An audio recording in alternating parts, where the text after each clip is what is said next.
What is going on, ladies and gentlemen? And today I want to talk about Horizon Forbidden West. And this was a video that I've been literally trying to put into for quite a while. And so I want to put my own type of opinions on this game and why I really think that this is one of the best sequels to an amazing game from the first place, which is known as Horizon Zero Dawn.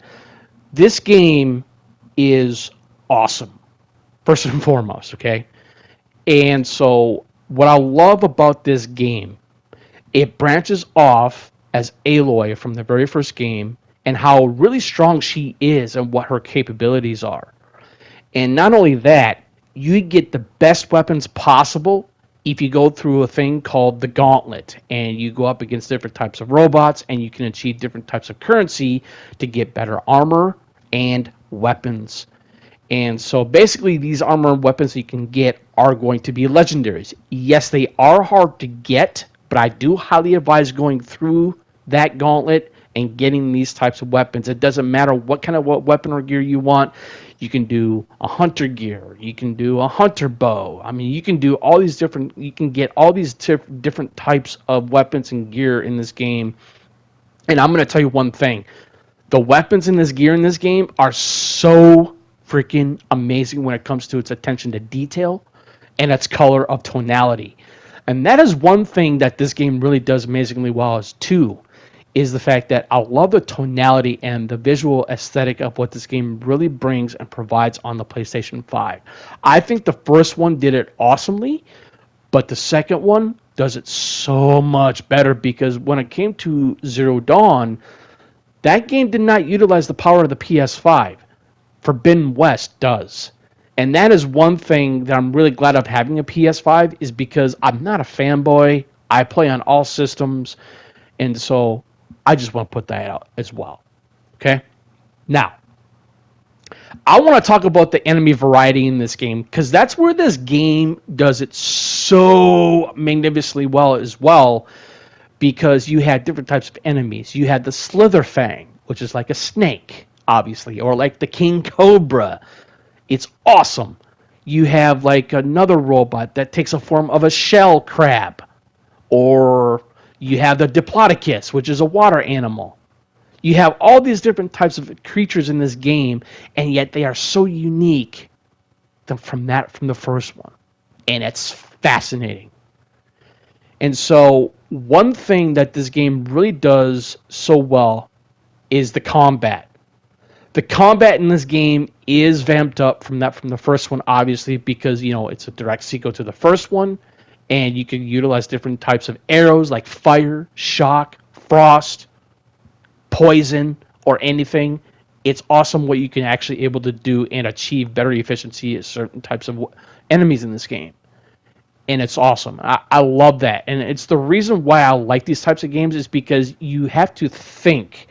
This game is a little bit of a tactile game, even though it is an action-adventure, because you really have to be careful how you're going to utilize the gameplay systems and mechanics and scenarios of this game to be more efficient in combat, like shooting out different types of parts of the creatures.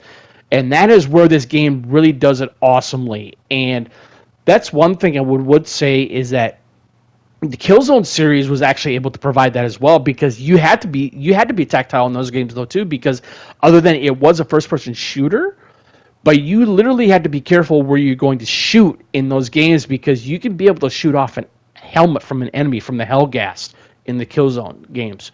Those games were absolutely phenomenal. I did like Shadowfall. Shadowfall was pretty interesting and unique, but the ending of that game was like, it was okay, but I don't think it wasn't the greatest. But however, we're talking about Horizon Forbidden West here. Now, I think when it comes to the story in this game, it is apart from the very first one, and so I want to talk about, like the side quests that would actually employ itself into the main story itself, because the side quests are really that much important in the second one than they were in the first one. And that's what makes this game so much better from the original is because while the first one did actually implement and pertain from the side quests in the first one and into the main story of the first one as well, the second one is much more important because there's a lot more goings on. And I think that's what makes the sequel Forbidden West so awesomely well made from Guerrilla Games. And I'm telling you, this company is like, they did an amazing job with the Killzone franchise. They did an amazing job with the first two Horizons. And I'm very happy that they are going to eventually make, for what I've heard, is that they are going to make a prequel. And I think the prequel might be Horizon 3. We don't know that for sure, but it's just speculation and or theorized. But however, I'm not going to worry about that right now. But it does have me excited to where that game's going to go and what the setting might be pertainable to that game as well. But one thing that really sets Forbidden West apart is, in fact, the way how you can not just override specific types of enemies in this game, like the robots, much like dinosaurs from that of the Jurassic Park series, which is where this game really shows off from what, it's very heavily inspired in the Jurassic Park series. There's no question about it. Because, you do have a creature in this game.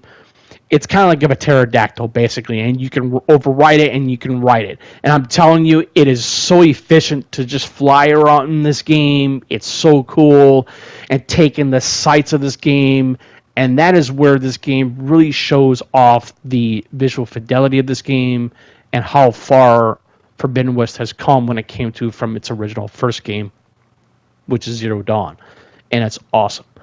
Now, what I really want to talk about here, though, too, is the fact that, it's the tribes in this game. Obviously, the tribes were very utterly important in the first one.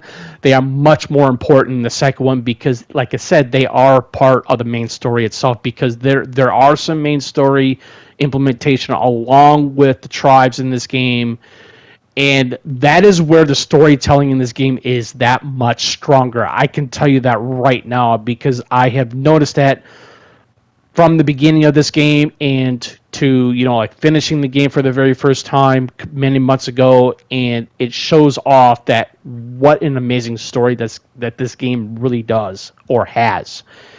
And like I said, Guerrilla Games, they know what they're doing. They know what they want to do in terms of storytelling and how driven it can be and how passionate it can be. And Guerrilla Games, they're a very passionate company, and I really appreciate of what they've done with this game, too.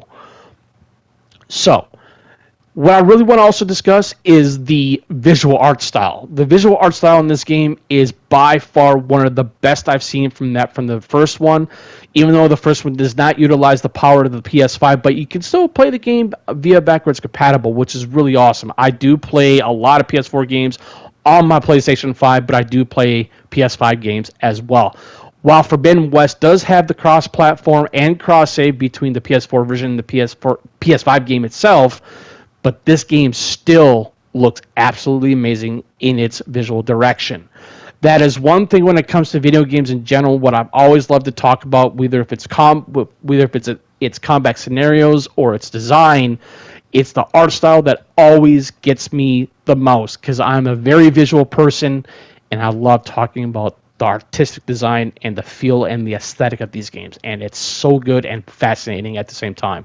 So, this is what this game really does well, especially when it comes to playing on the PS5, other than playing the PS4 version, is that the PS5 really shows off the visual and artistic fidelity of this game on the PS5, and it's awesome. And what I will say that the draw distance of this game is absolutely phenomenal. And that's one thing that the first one did amazingly well, though, too, which was the draw distance. Because, with the draw distance, you can see so far from where your character is, Aloy, and then looking off into the distance. And it shows off that fidelity so magnificently well, and it's astounding. And I think it has to do with the fact that they were able to utilize different types of tools with the Decimate engine along with Horizon Forbidden West or Zero Dawn. And it just goes to show you as to why this game just looks so utterly amazing. And so I think when it comes to all in all in this game is nothing but it's amazing. I absolutely love this game. And so I think when it comes to environmental storytelling, this game does it flawlessly, in my personal opinion. While there are games that are not always going to be flawless, But this game, I would say it has some flaws, I'm sure. I really can't say what flaws there are. However, though, what really makes this game more positive than anything else is that it's not just because it's a direct sequel to the first one. It's the fact that it shows off what the story is going to look like, or what it feels like, and how the side quests are important to the main game itself and the main story itself, and it's astounding. Now, I want to talk about the stealth in this game because I think that's where this game really does it magnificently well in terms of the system's focus. When it comes to the system's focus, however, and I'm going to deep it right into this here though too, is the fact that you can actually do different types of gear sets in this game. You can do different types of builds. You can do a hunter build. You can do an infiltrator. You can do machine buster. I mean, you can do different types of things in this game, and that's what makes this game even more separated apart from the first one. And I do like switching between the infiltrator, which you can, once you have your valor surge all the way up, you can activate your infiltrator surge and go into chameleon mode, which is invisibility. It's awesome. It's fantastic. I love that implementation. And you weren't able to do that in the first one. And so that's why I think when it comes to Forbidden West, this game just, it's amazing. And so I really think the weapons in this game are much more crucial other than they were in the first one. And so going back to the gear and the build sets that you can do in this game, in the Hunter, though, if you go into the Hunter mode, and then when you have your Valor Surge all the way up, you activate it, and you have...